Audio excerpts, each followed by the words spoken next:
नमस्कार मंडळी, स्वागत आहे तुमचं माझ्या यूट्यूब चॅनलमध्ये, ज्याचं नाव आहे वैष्णवी देडे. आणि आत्ता रात्रीचे 10:30 वाजलेत. 10:30 वाजता जरा थंडी पडली होती, त्यामुळं घरातूनच सगळी तयारी करून निघलो. जरा चितूचे पण गरम कपडे वगैरे घेतले, त्यांना टोपी घेतली, मी पण जर्किंग घातलं होतं. कारण आम्ही चाललो होतो गणपती विसर्जनाला. पुण्यात चाललो होतो, तिकडं सासरी. कारण पुण्यामध्ये मोठी मिरवणूक असते आणि खूप चांगलं विसर्जन पण होतं. मग साऊंड वगैरे चांगलं लावतात.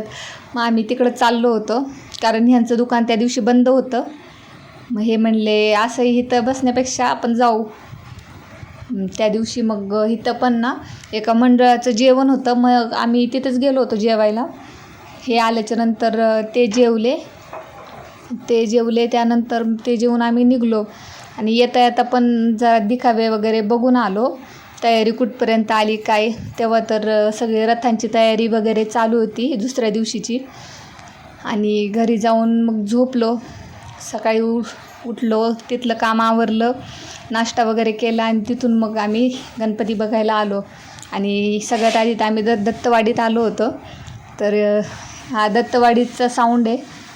तर सगळ्यात फेमस मंडळ आहे हे, तिथलं खूप जुनं मंडळ होतं. तर तिथं गेलो, दत्तवाडीतले सगळे गणपती बघितले, सगळीकडे फिरत. मग त्यानंतर आम्ही त्या ठिकाणी गेलो जिथं मानाचे गणपतींची मिरवणूक असते. मानाचे गणपती आणि नवसाचे गणपती पण, म्हणजे ते लाईनच असते. आणि त्या लाईनीमध्ये जे जुने मंडळ आहेत, जे 20-25 वर्षापूर्वीचे मंडळ आहेत गणपतींचे, त्या मंडळांनाच फक्त त्या लाईनीत यायची परमिशन आहे. आणि आम्ही जेव्हा गेलो तेव्हा कसबा गणपती नुकता आलाच होता. त्याच्या पाठीमागच तांबडी जोगेश्वरीचा पण गणपती येत होता. पण गणपती तर अजून भरपूर लांब होता. पण त्यांचे जे काही बँड होता, परत अजून ढोलवाले होते, मग तेच वाजवत चालले होते. त्यानंतर मग आम्ही जरा आतमध्ये गेलो, पण इतकी गर्दी होती ना, मग आम्ही परत आलो. आणि मग आमच्या घरासमोरचा जो मंडळ आहे तिथला गणपती बघितला, जरा वेळ तिथला साऊंड ऐकला आणि मग घरी गेलो. घरी जाऊन स्वयंपाक वगैरे केला आणि स्वयंपाक करून मग आईन मी परत निघलो. तेव्हा मयुरी आणि भाऊजी ते गणपती बघून आले होते. ते घरी गेले आणि आम्ही गणपती बघायला बाहेर पडलो. कारण संध्याकाळी लाईनीला वगैरे पण भरपूर गणपती असतात. आणि ह्यावेळेस मागच्या वर्षीपेक्षा, म्हणजे दरवेळेसपेक्षा आहे ना, लवकर गणपतींचं विसर्जन झालं. नाहीतर रात्रभर गणपतीचं विसर्जन चालूच असतं, मानांचे गणपती जे असतात त्यांचं. तर सगळ्यात आधी पुण्यातील मानाचे गणपती ज्यांना माहीत नाहीत, तर मी त्यांना सांगते. सगळ्यात पहिला मानाचा गणपती जो आहे तो आहे कसबा गणपती. त्यानंतर 2 नंबरला येतो तांबडी जोगेश्वरी. त्यानंतर 3 नंबरला येतो गुरुजी तालीम गणपती. त्यानंतर तुळशीबागेतला गणपती. आणि 5वा जो मानाचा गणपती आहे तो आहे केसरीवाडा. आणि जेव्हा विसर्जनाची वेळ असते तेव्हा सगळे हे 5 गणपती जे एकामागं एकच असतात. आणि त्यानंतर मग दुसऱ्या गणपतींचं विसर्जन होतं. आणि आमचा डान्स पण चालू होता इथं, हे डान्स करत होते. तर मजा पण भरपूर आली. आणि सगळ्यात जास्त तर गर्दी एवढी असते ना की बापरे, लहान मुलांना तर चुकून पण त्या गर्दीत नाही घेऊन जायचं. कारण चुकून जरी हात सुटला किंवा काय झालं ना, तर मग भेटणं परत लय मुश्किल आहे. आणि हे बघा, आमचा इथं डान्स चालू आहे. तर तुम्हाला वाईट वाटत असेल तर सॉरी, पण या व्हिडिओमध्ये कोणत्याच यात तुम्हाला गाण्यांचा आवाज नाही येणार. कारण मी असाच एक गाण्यांचा व्हिडिओ टाकला होता. गाणे म्हणजे असं साऊंडचा आवाज होता, पण त्याला कॉपीराईट आलं होतं. त्यामुळे तो व्हिडिओ माझा बहुतेक एडिटिंगला पण भरपूर वेळ गेला, पोस्टिंगला भरपूर वेळ गेला, परत एडिट होऊन कन्वर्ट व्हायला पण त्याला जवळजवळ 4-5 तास लागले. आणि तरी पण त्याला कॉपीराईट आलं. त्यामुळे ह्या व्हिडिओमध्ये मी एकाला पण गाणं नाही ठेवलेलं, सगळ्याचे आवाज कमी केले. त्यामुळे तुम्ही असंच एन्जॉय करा. आणि जर गाण्यासोबत तुम्हाला व्हिडिओ बघायचा असेल तर माझ्या इन्स्टावर मी व्हिडिओ टाकलेले आहेत. तर माझ्या इन्स्टा आय डीवर जावा, ज्याचं नाव आहे देडे वैष्णवी. आणि इन्स्टा आय डी पण माझी फॉलो करा. त्यामुळे माझे सगळे रील्स वगैरे पण तुम्हाला बघायला मिळतील.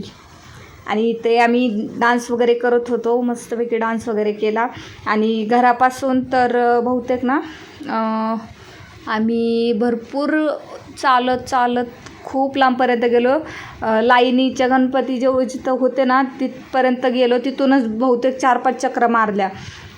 त्या लाईनीच्या गणपतीमध्ये गेलो. परत फिरून आमच्या मंडळाच्या इथं येत होतो. आमचं मंडळ म्हणजे अखिल पानमळा वसाहत मंडळ, ते पानमळ्यात आहे. मग 11 वाजेपर्यंत आम्ही फिरलो. तेव्हा चितू झोपलेला होता. नाना त्याला घेऊन गेले होते संध्याकाळी, तर तो तिकडंच झोपला.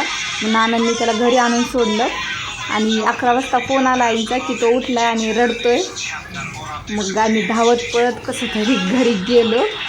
आणि घरी गेल्याच्या नंतर मग त्याला तो भरपूर वेळ जागा होता कारण त्याची झोप झालेली होती. मग जरा वेळ झोपलो. सकाळी उठलो आणि सकाळी उठल्या मग फ्रेश झालो आणि परत गणपती बघायला निघलो. सकाळी 9:30ला बहुतेक आम्ही घराच्या बाहेर निघलो. आणि हे करता मग तिथंच नाश्ता पण केला. मेदूवडा खाल्ला आणि डोसा खाल्ला होता. डोसा तर असला बकवास होता ना, मला बिलकुल नाही आवडला, पण तरी पण खाल्ला. मग घरी गेल्यावर आंघोळी वगैरे केल्या आणि लगेच इकडे यायला निघलो. तर इथे आम्ही फिरलो आणि त्यानंतर मग आम्ही नदीवर गेलो होतो, जिथे पुण्यातील सगळ्या गणपतींचं विसर्जन होतं. आणि तुम्हाला व्हिडिओमध्ये जेवढ्या मोठ्या मूर्त्या दिसल्या असतील गणपतींच्या, जे मानाचे गणपती वगैरे आहेत, जे मिरवणुकीत एवढ्या मोठ्या मूर्त्या दिसल्या, तर त्या मूर्त्यांचं विसर्जन करत नाहीत कारण ते मंदिरातल्या मूर्त्या असतात.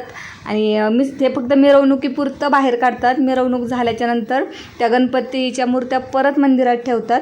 आणि त्याच म्हणजे ज्या मंडळाचं किंवा ज्या गणपतीचं जे मंदिर आहे, तर त्या मंदिरात जशी मूर्ती असेल तशीच एक छोटी मूर्ती बनवून घेतात. ते दगडूशेठचा जो गणपती आहे त्याबद्दल पण तसंच आहे. दगडूशेठची एक दुसरी मूर्ती असते जी बनवतात छोटी आणि तिचं विसर्जन करतात.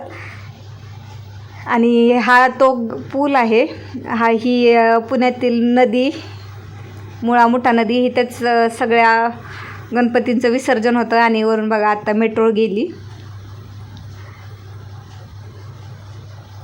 इथं पण इतकी गर्दी होती सकाळी, बापरे, खूप गर्दी होती. आणि बस आजसाठी एवढंच. आणि हा व्लॉग इथंच संपतोय. माझा व्हिडिओ कसे वाटत आहेत सांगायला विसरू नका.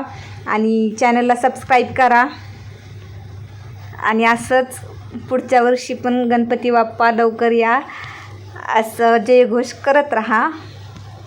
धन्यवाद.